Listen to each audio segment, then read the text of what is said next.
जैसा भूमिका में बताया गया है कि अभी पिछले 1 फरवरी को और केंद्र का बजट ये प्रस्तुत किया गया है, उसके ऊपर थोड़ा आज विचार करने के लिए आपके बीच में मैं आया हूं। सर्वप्रथम अपनी बात शुरू करता हूं मैं कि कल ही दिल्ली प्रदेश का एक सफल परिणाम निकला है। उस परिणाम के नाते से आप सबको और आप सबके माध्यम से मध्य प्रदेश की पूरी जनता को बहुत बहुत बधाई। और ये बधाई का सिलसिला तो वास्तव में दिल्ली पर कल ही आया है। लगातार इस प्रकार के क्रम मैं उस दिन से सोच रहा हूं जब बड़ी जीत एक मध्य प्रदेश की जब हुई, उस समय मुझे यहाँ आने का मौका मिला था। और उसके बाद लगातार लोकसभा का चुनाव हुआ, हरियाणा का चुनाव हुआ, एक दिशा उन सब चुनाव से बढ़ते हुए आगे फिर महाराष्ट्र का भी एक बहुत सफलतापूर्वक चुनाव हुआ और उसका परिणाम भी अच्छा अनुकूल निकला। और फिर अब दिल्ली का चुनाव वहाँ आकर के बढ़ा है। ये क्रम लगातार देश में वर्षों से जो चल रहा है, इस पर भी आपका जरूर ध्यान होगा।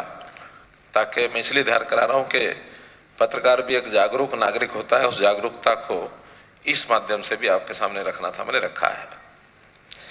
जहां तक इस बार के बजट का विषय है, हर वर्ष की भांति ये बजट निकला है।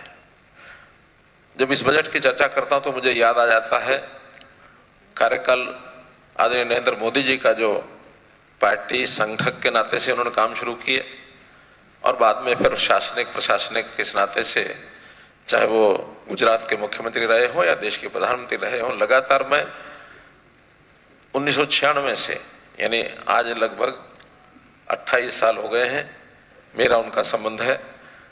नया सोचते हैं, बड़ा सोचते हैं।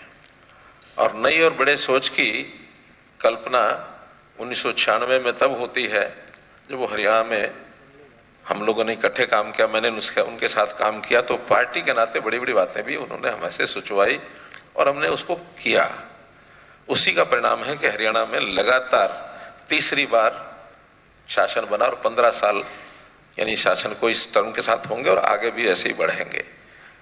हम यहाँ मध्य प्रदेश में भी 2003 से, बीच में अगर एक 15 महीने छोड़ दिया जाए तो 2003 से तो लगातार हम यहाँ आगे बढ़ रहे हैं। देश में भी 2014 से लगातार अब तीसरी बार बनी है सरकार, तो आगे बढ़ रहे हैं। कल्पना कैसी है, 2022 में जब उन्होंने शुरू किया कि अगला 25 वर्ष ये हमारा अमृत काल का समय होगा। अमृत काल के पीछे अर्थ यही था कि इस काल में हमें बहुत कुछ करना है, बड़ा करना है। और लक्ष्य रखा 2047 जब देश को 100 वर्ष हो जाएंगे आजाद होने पर, तो उस समय देश विकसित की श्रेणी में आना चाहिए।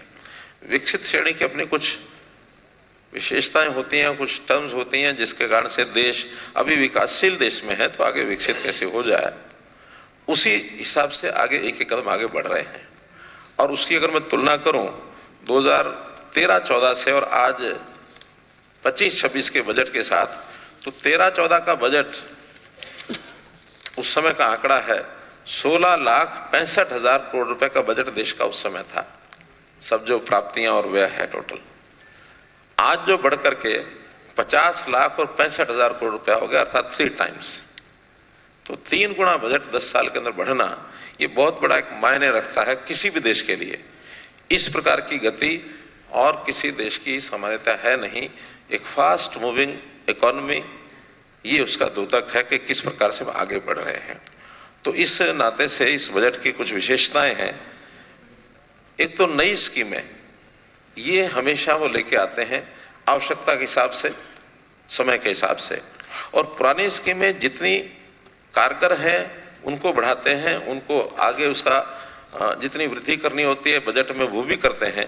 उसके परिणाम को देख करके, तो उस परिणाम के हिसाब से और उनको भी उन्होंने शामिल किया, आगे बढ़ाया है।